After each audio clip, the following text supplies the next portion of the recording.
12월 23일 화요일 복음 이끄는 일상 시작하겠습니다. 오늘 제목은 돈의 주인이 되십시오라는 제목이고요. 요즘 서점에 가면 자기계발서나 재테크 관련된 책들이 많습니다. 제가 지금 이 묵상집 그 말씀 힘대어 쓸 때 이제 요즘이라고 했으니까 어 벌써 1년 전의 요즘이죠.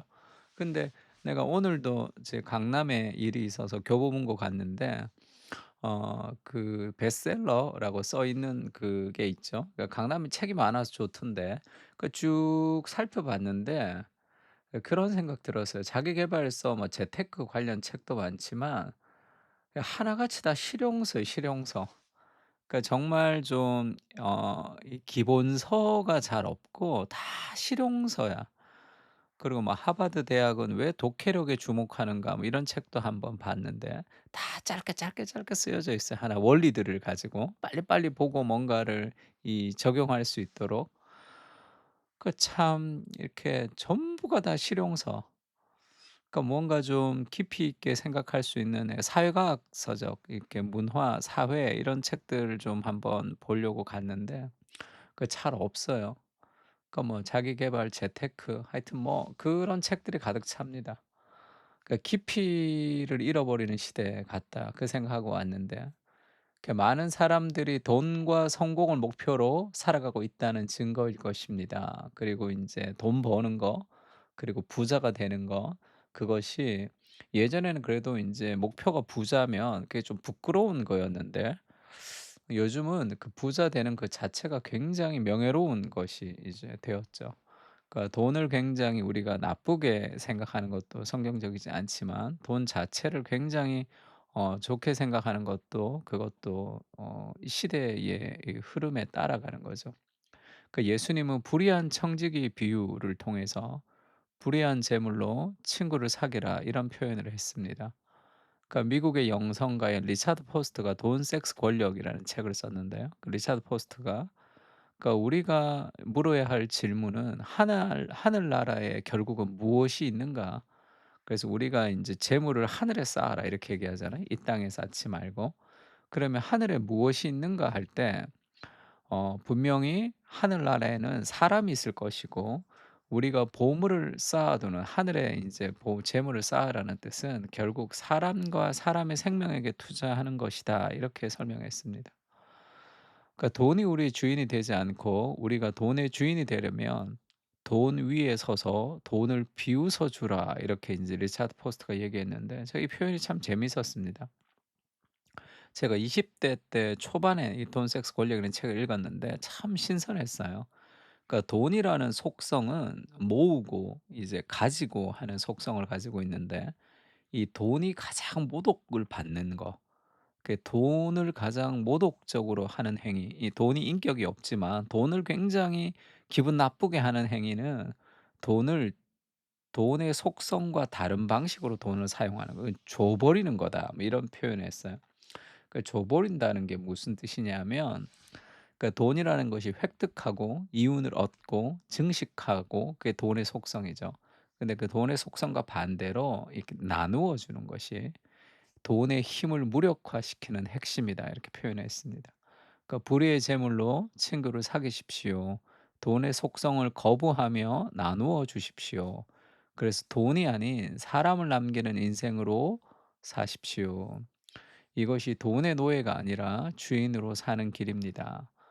뭐 돈을 다 주고 내가 살 것도 없고 그것도 말이 안 되죠. 돈을 준다는 것은 뭐 막 나눈다는 뜻이 아니라 내가 돈을 버는 목적이 그것이 개인의 성취와 성공과 내가 무엇을 가지기 위해서가 아니라 우리가 돈을 버는 목적 그 자체가 '세상과 하나님과 사람들을 섬기기 위해서다.' 그렇게 방향이 바뀌는 것을 얘기합니다. 그게 돈의 주인이 되는 길이죠. 성경은 돈이 많은 것 자체를 부정적으로 생각하지는 않습니다. "부자가 하나님 나라에 들어가기가 쉽지 않다."라고 얘기했을 때 그 부 자체를 나쁘다고 얘기하지는 않는 거죠. 그것을 우리가 나누는 삶, 그러니까 하나님께서 우리에게 주신 은혜라고 생각해서 그것을 사람과 영혼들을 위해서 섬기는 삶의 방식이, 그것이 우리가 진정한 주인이 되는 삶의 방식이라고 할 수 있습니다. 누가복음에 보면 불의한 청지기가 있었어요. 주인의 돈을 막 떼먹고 막 그렇게 하는 불의한 청지기가 걸렸습니다. 불법적인 일을 하다가 주인에게 걸렸어요. 근데 주인이 인제 "너 해고야." 이렇게 얘기를 하는데, 주인이 "너 지금 당장 해고야." 이렇게 얘기하지 않고 "내일까지, 내일부터 나오지 마." 이렇게 얘기한 거예요. 그러니깐 이 불의한 청지기가 내일까지는 그 직책을 가지고 있었단 말이에요. 그래서 잘리기 전에 주인에게 빚진 사람들을 다 불렀어요. 그래서 "너 얼마 빚졌어?" 1 억이요." "그러면 너 5천만 원으로 바꿔 줄게." 하면서 이 불법적으로 이 가라로 영수증을 인제 다시 차용증, 계약서를 다시 써준 거예요, 불법으로. 그러면서 내가 이 사람의 돈을 줄여 줬으니까 내가 이제 쫓겨나면 이 사람이 나를 도와주겠다 생각해서 인제 불법을 행한 거예요. 반씩 다 줄여 줍니다. 근데 그것을 주인이 칭찬을 해요. 칭찬을 합니다. 그러니까 이 주인은 하나님이고, 이 불의한 청지기가 지금 도덕적으로 잘못했다는 그 행위를 칭찬하는 게 아니에요.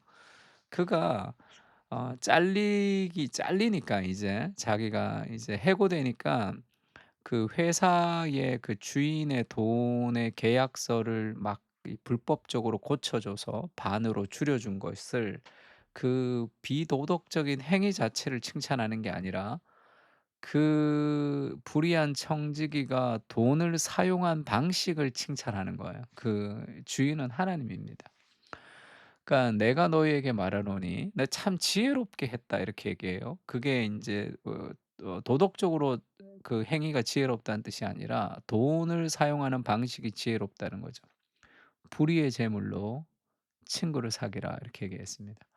그 청지기가 했던 방식이 뭐가 하나님의 마음에 들었고, 예수님이 그것을 통해서 우리에게 뭐를 전해 주고자 하냐면, 돈이라는 건 생명이 없는 돈이잖아요. 근데 그 돈을 가지고 사람의 마음을 산 거잖아요. 사람을 위해서 쓴 거, 친구를 사귀었단 말이에요. 불의의 제물로 친구를 사귀는 그 행위, 그것을 기뻐하시는 거예요. 그리하면 그 재물이 없어질 때에 그들이 너희를 영주할 처소로 영접하리라. 그 돈을 사람에게 사용한 그 방식을 아주 기뻐했습니다. 근데 돈뿐 아니에요. 우리의 시간과 우리의 물질과 우리의 모든 삶이 소비되면서 사람의 영혼이 건강해지고 사람이 회복되는 그 일에 사용될 때, 그것이 하나님이 우리에게 원하시는 삶이죠. 그러니까 우리가 예배를 드릴 때도 어떻게 예배드립니까? 그 헌상을 할 때, 우리가 봉헌을 할 때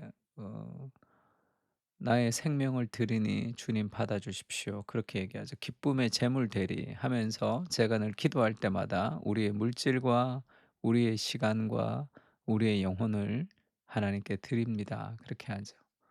그것이, 그런 삶의 방향, 가장 복된 삶의 방향입니다. 디모데전서에는 "돈을 사랑하는 것이 일만하게 뿌리가 되는데 이것을 탐내는 자들은 미혹을 받아 믿음에서 떠나 많은 근심으로써 자기를 찔렀도다." 이렇게 얘기합니다. 그러니까 돈을 사랑하게 되면, 돈을 쫓게 되면 이게 일만하게 뿌리가 되어서 결국 믿음을 떠나게 되고, 믿음을 떠나게 되기 전에 어떤 일이 있냐면 엄청난 근심을 가지고 됩니다. 삶의 근심을 따라 살아갈 수밖에 없는 거죠. 그러면 자기를 찌른다고 이렇게 표현을 했습니다. 그럼 뭐를 사랑해야 되느냐? 돈 없이 어떻게 살 수 있습니까? 하나님을 돈보다 더 사랑할 때 돈이 하나님을 따라갑니다. 그리고 우리가 가는 곳곳마다 우리의 돈을 통해 수많은 영혼들이 변화되는 하나님의 역사들이 이루어질 거예요. 예수님도 그렇게 얘기했죠. "한 사람이 두 주인을 섬기지 못한다. 혹 이를 미워하고 저를 사랑하거나 혹 이를 중히 여기고 저를 경히 여김이라. 너희가 하나님과 재물을 겸하여 섬기지 못하느니라." 재물 없이 살 수 없죠. 삶의 우선순위가 있다는 겁니다. 하나님을 가장 사랑할 때 나머지를 다 사용할 수 있습니다. 그리고 하나님 우리에게 주신 건 다 은혜죠, 은혜. 나의 모든 것을 통해서 하나님과 하나님 나라를 위해서 사용되는 것이 인생을 행복하게 살아가는 가장 지름길이라고 할 수 있습니다. 돈의 노예가 아니라 돈을 다스리게 하시고, 우리가 돈을 버는 이유는 사람을 사랑하기 위해서임을 기억하며 우리의 돈에 방향이 있게 하여 주시옵소서. 세상을 섬기는 도구로 우리의 시간과 물질과 영혼을 사용하여 주시옵소서. 아멘. 하나님, 우리에게 일용할 양식을 허락해 주시고, 그리고 우리에게 있는 것을 사람들에게 나누며 살아가는 그런 풍성한 여유 있는 하나님이 함께 하시는 인생이 될 수 있게 해 달라고. 그리고 돈으로 너무 걱정하지 마. 걱정한다고 돈이 나오는 건 아니잖아요. 기도하십시오. "내가 너를 버리지 않고 떠나지 아니하리라." 또 "돈을 사랑하지 말라. 내가 너를 버리지 않고 떠나지 않을 것이다." 히브리서에 그런 말씀이 있습니다. 그러니까 하나님이 우리와 함께 하신다는 그 신뢰를 가지고 그렇게 믿음으로 좀 기도했으면 좋겠습니다. 하나님, 우리가 하나님이 내 인생의 주인이 될 수 있게 해 주십시오. 다른 어떤 우상, 돈과 명예와 사랑과 성공과 그런 것들이 우리를 이끌어가지 않게 주님 도와주십시오. 근심하지 않고 기도하게 해 주십시오. 그렇게 다 같이 한번 기도했으면 좋겠습니다. 기도하겠습니다.